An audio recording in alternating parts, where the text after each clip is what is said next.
question? So one of my questions for you, you can hang on to the mic, is, how did Phil, in your recollection of what he might have said, how did Phil remember the man in the high castle? How did he speak about it? How did he integrate it into, his oeuvre?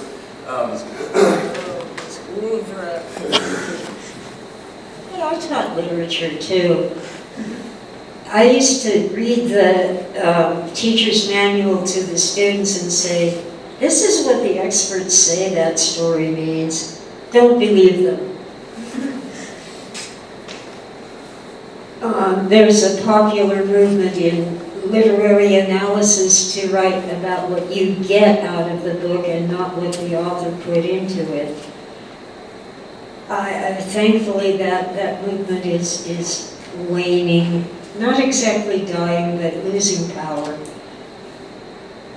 But the Man in the High Castle, of course, deals with Nazis, and Phil never wrote the sequel about Nazis on the East Coast as opposed to the Japanese in the West, because he just found their war crimes too horrible. But in the science fiction, you couldn't just have Nazis everywhere. So he imagined the android as a metaphor for the Nazis in The Man in the High Castle.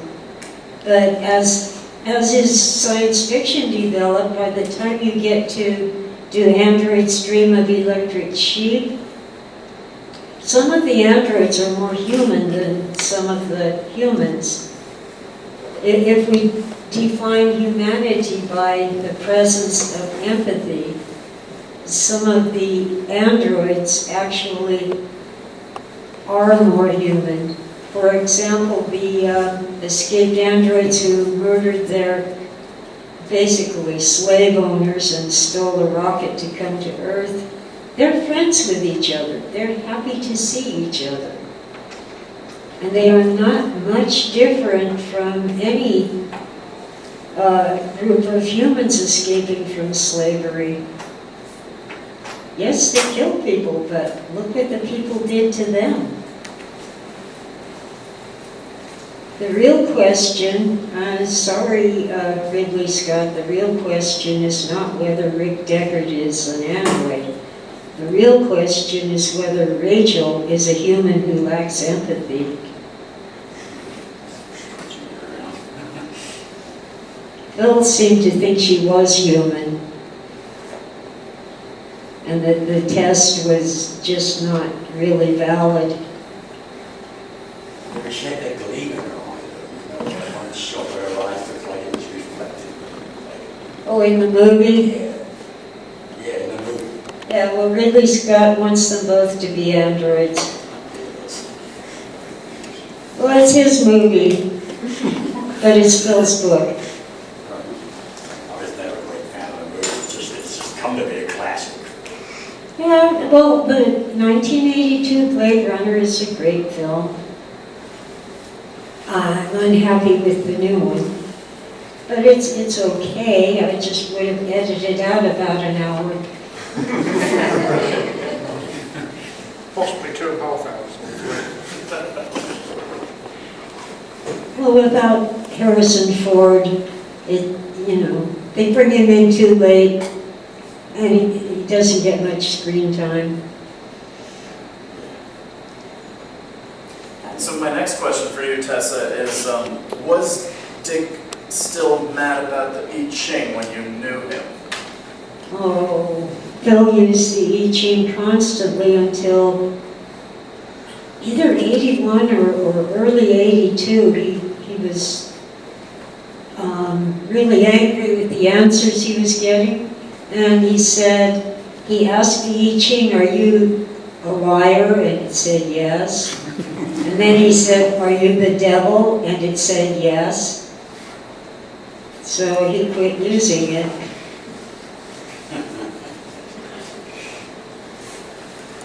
Can I make a comment? Please do. About The Man in the High Castle. I'm trying to speak loudly.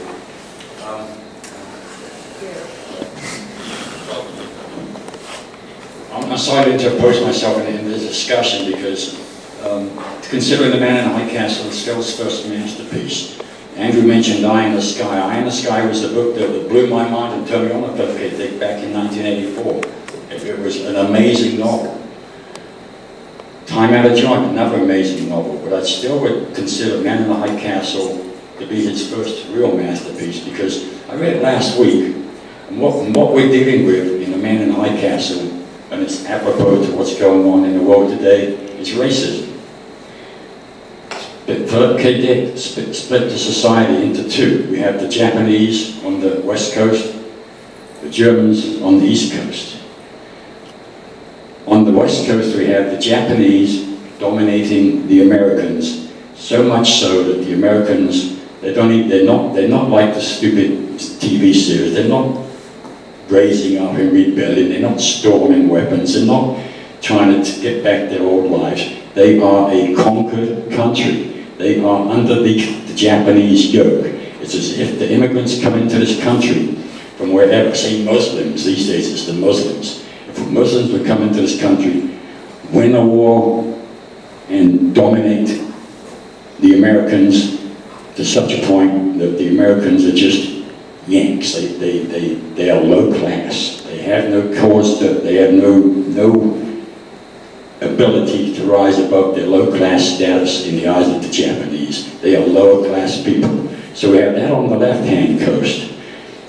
Americans dominated by the Japanese, no class. On the right-hand coast, we have the Nazis, who've wiped everybody who's not white, who's of any color at all, has wiped them out. So here in this novel, we have two views of racism competing with each other. We have the white supremacist Nazis on the one side. On the other side, we have the Japanese-dominated Americans. It's as if, I'm not going to mention the son of a bitch's name, but it's as if our president was right, oh my, the Muslims are going to take us over, they will not replace us. I'm sorry to go this route, but to me it seems like the fact that The Man in the High Castle adaptation shows this up, that there is no revolt, there was no rebellion. Americans are a conquered race. And then on the other side, you can put the Americans into the place, the white people into the place of the Nazis. The white people are the ruling race. So it's a strange sort of crisscross thing going on in that novel, which is certainly relevant today, and which I believe somehow, and I haven't quite figured out, ties in with the whole to go into another universe, an alternate world. I think there's a lot in that novel that is really just beyond anything in Eye in the Sky or Time of the Joint. So I'm voting for Man in the High Castle as his first masterpiece. All right, well, I haven't given Frank a chance to, I'm going to just suspend the question because I can't decide myself, but I know that Frank has told me he's given it some thought, so what's the first masterpiece have you got to take? Well, I tend to be very grudging about the use of the word masterpiece. I want it to be something that really doesn't have a serious flaw, and I tend to view Philip K. Dick's books all pretty much as having flaws for various reasons. So I have been on record in recent years as saying he had no masterpieces. So that's one thing. My most recent take in rereading the book this week, and my old feeling about it was that it falls apart at the end, and there were known problems at the end that the editors, fed back to him, made attempts to fix them, and my old take was that he just kind of made a mess of it at the end. My current reading of it, I was much more forgiving, and I was willing to say, yes, it's a masterpiece. I think what makes it a masterpiece is the way he weaves together the stories, and in the process does all that info dumping that Andrew was talking about, that it tells the story about this completely different world that yet is somewhat familiar to us, and even more so to the contemporary readers. looking at it technically, it's info dumping, but I think he does it so well that it seems like the natural course that the characters in the book are having these debates about it, the book within the book, and and the characters are all drawn out so well. I think that's what makes it a masterpiece, and where I had problems with it, tend to have problems with it, is towards the end, but I was much more forgiving this time around. I think in comparison, Time Out of Joy, which I also reread real quickly before this because I hadn't read it in a while, and I was curious whether I think that was a masterpiece. I don't think it is. I think it's more of a proof of concept that he could write a very, very down-to-earth, mainstream style of narrative and weave in these science fiction elements and do that well. But overall, I think, other than the main character, the Regal Gum, I don't think the characters are all that well drawn out, and the ending is notoriously rushed and muddled. So I'm not going to call Time Out of Joy a masterpiece.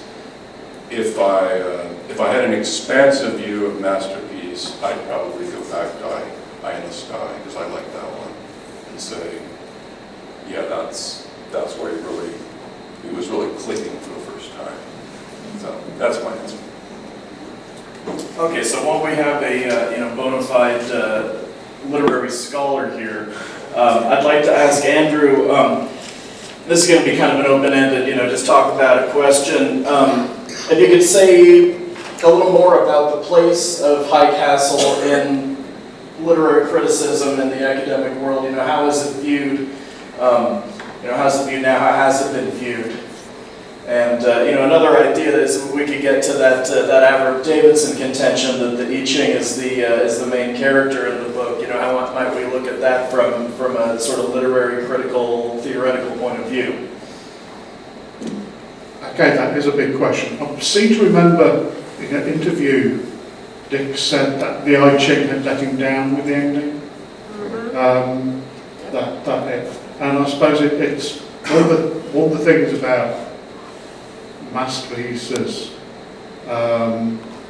or cult successes.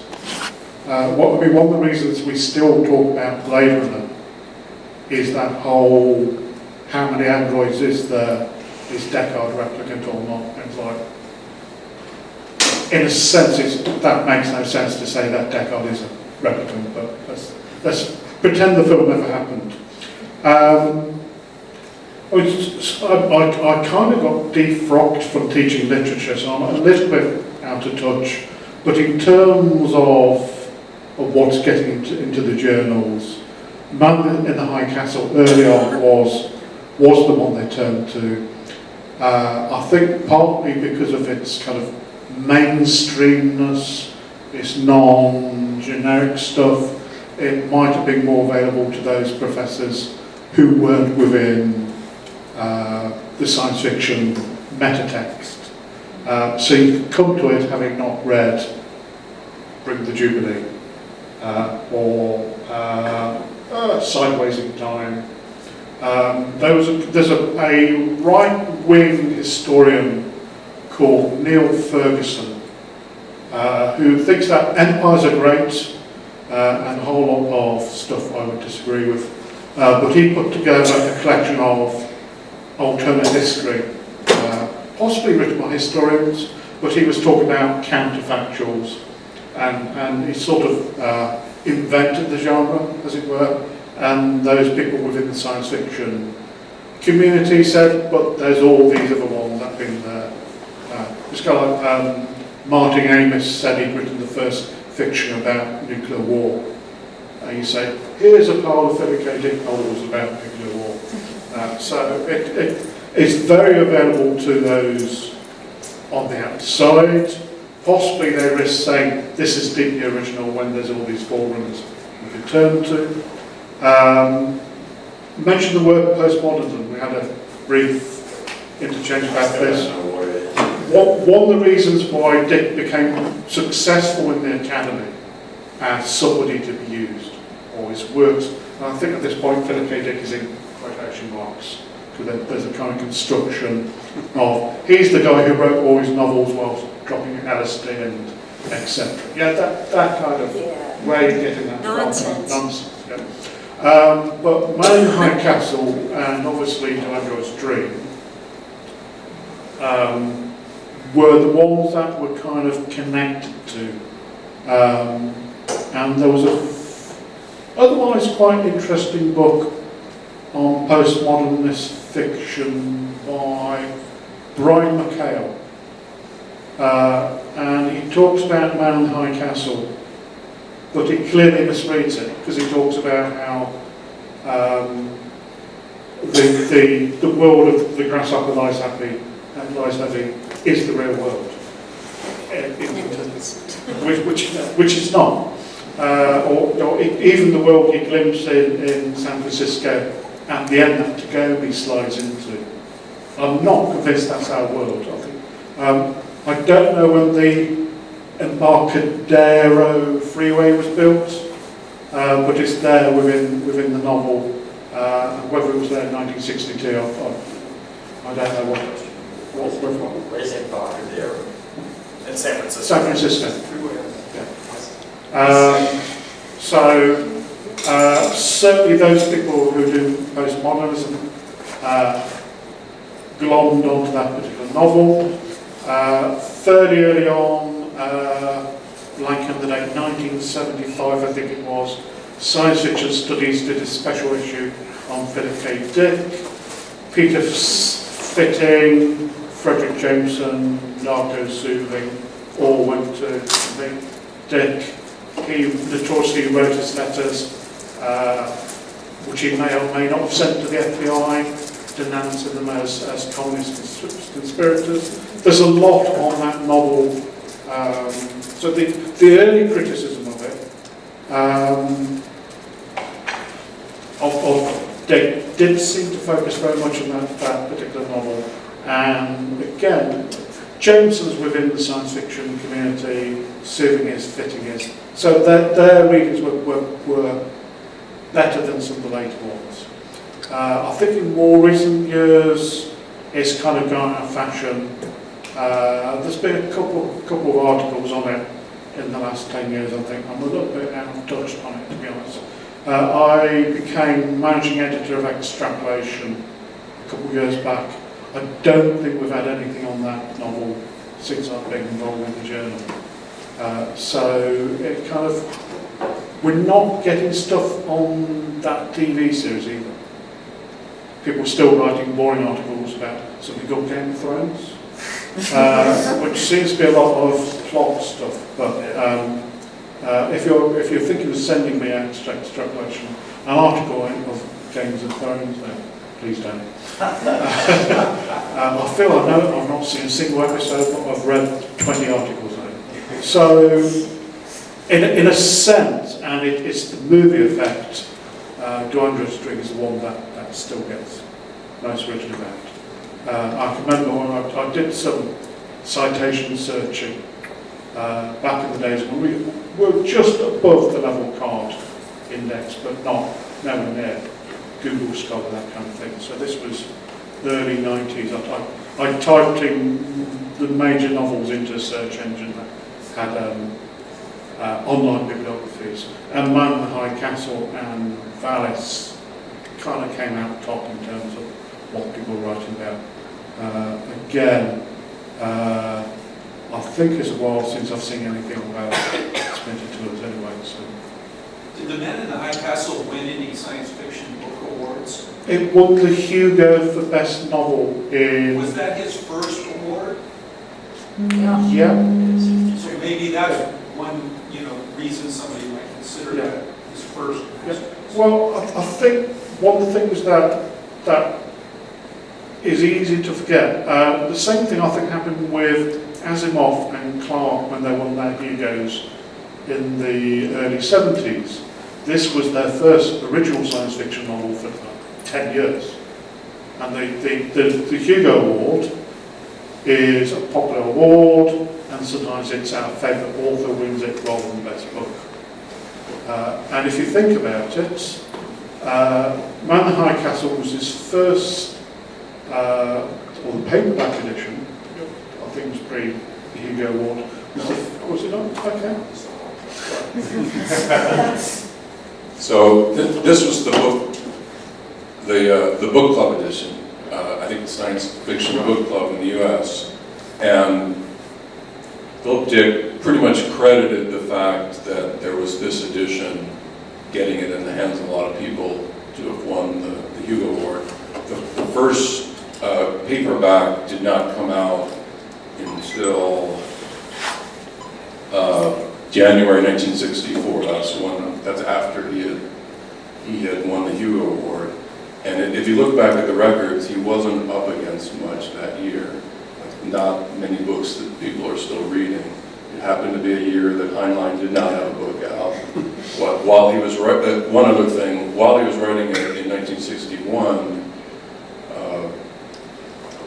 Stranger in a Strange Land came out. Very famous Robert Heinlein book. And Heinlein at the time lived in Colorado Springs, and he was a very major, he was the major science fiction author who was still writing science fiction, and he had a reputation as someone of a recluse. And I think the image of the science fiction, the mysterious science fiction author holed away somewhere in Colorado, I think comes from that. Not the actual portrayal of Atkinson in the novel, but just the idea, just that as an aside. But kind of what I was thinking of, if you look at those, we've already mentioned that those 9 non-science fiction novels he writes during that period. The science fiction novels which come out during that period will be things like Falcon's Hammer, Dr. Futurity. Dr. Futurity. Teleported man. That's a little later. That's slightly later, that's 64 is the novella. That doesn't mean that's when he wrote it. Okay. That's my favorite novel. I'm teleported man, it's my favorite novel. But if you were to do a top 10 of Philip K. Dick novels, I don't think I'd put Dr. Futurity or Vulcan's Hammer into that top 10. If you had a top 30, again, so and both of them were expansions of early novellas. And Time at a Joint had come out, but from a mainstream publisher, so... Right, and it had not gone into paperback until much later. There was no book club edition. So at least in the US, Time Out of Joint did not make much of a splash. In the UK, it was serialized in New Worlds. I think it got a lot more attention. Under John Cornell's editorship, so pre-Moorcock. Yes. When did the Penultimate Truth come out? 64, yeah. It's one of my favorites. Yeah, what happened with his career was that it took off in science fiction. He won the award, he was getting all these offers, and he gave up on the mainstream, and he furiously wrote a lot of books. So a lot of those books, like Penultimate Truth, Plans of the Alpine Moon, that's the legendary period where he wrote like a dozen novels in a year and a half or something like that.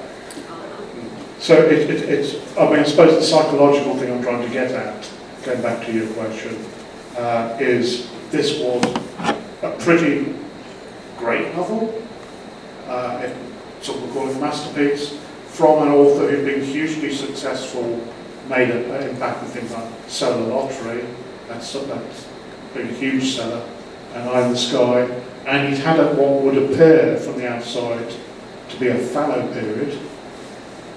So it was returned to form. So I think that might be one of the factors about why it won.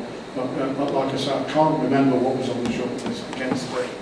But there's quite a lot of novels from that period who won, which we wouldn't remember now. So Mark Clifton, anybody, and things like that. So.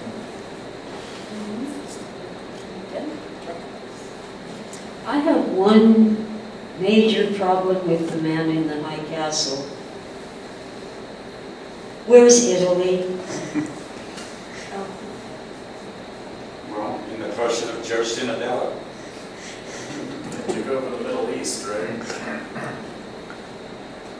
I'm trying to. There's talk about it having surrendered. I think I'm trying to remember the details. It's kind of there in Joe Cinedello, but you don't know how much of what he's telling you is true. And that's one of the really interesting things about the novels. You mentioned Baines as one of the translators of the I Ching. You've got a character called Baines. A whole lot of tracking, I think, can be done with the names and the synonyms of what they mean. But yeah, I mean, kind of Italy as a power seems to be completely forgotten. We've only got this second hand, haven't we, through this potential assassin. One of the flaws, which might be a feature in the novel, is the time scheme doesn't work. I wasn't the person to first notice this, and I'm blanking on the person who wrote the article about it. Again, I think it was an extrapolation about 20 years back. But if you look at the West Coast narrative, it's got to take a number of weeks for it to work. And meanwhile, you've got Juliana, who's somewhere in Colorado, and the rocket ship goes over the star, and we know that's the rocket ship that we see in the rest of the novel. And her narrative takes, 4 days. So we've got, with King Lear, you get really excited about this and talk about its dual time scheme. And there's one or two moments in Dick's work where you kind of think, is that simply because he wrote a draft so fast he didn't notice? Or I try to take it seriously and say, okay, if this is a feature rather than a book, what does this mean? So I think it's at the end of Milton Milky territory. There's a scene where the young protagonist, and I'm blanking on his name, might begin with he's the one who's having the affair with his old high school teacher. They're going to business to make typewriters.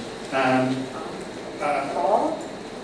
I think it's Paul. right, and basically this is a venture that is going to fail because he's bought the wrong kind of typewriters.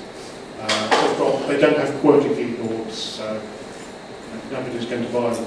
And Russian typewriters?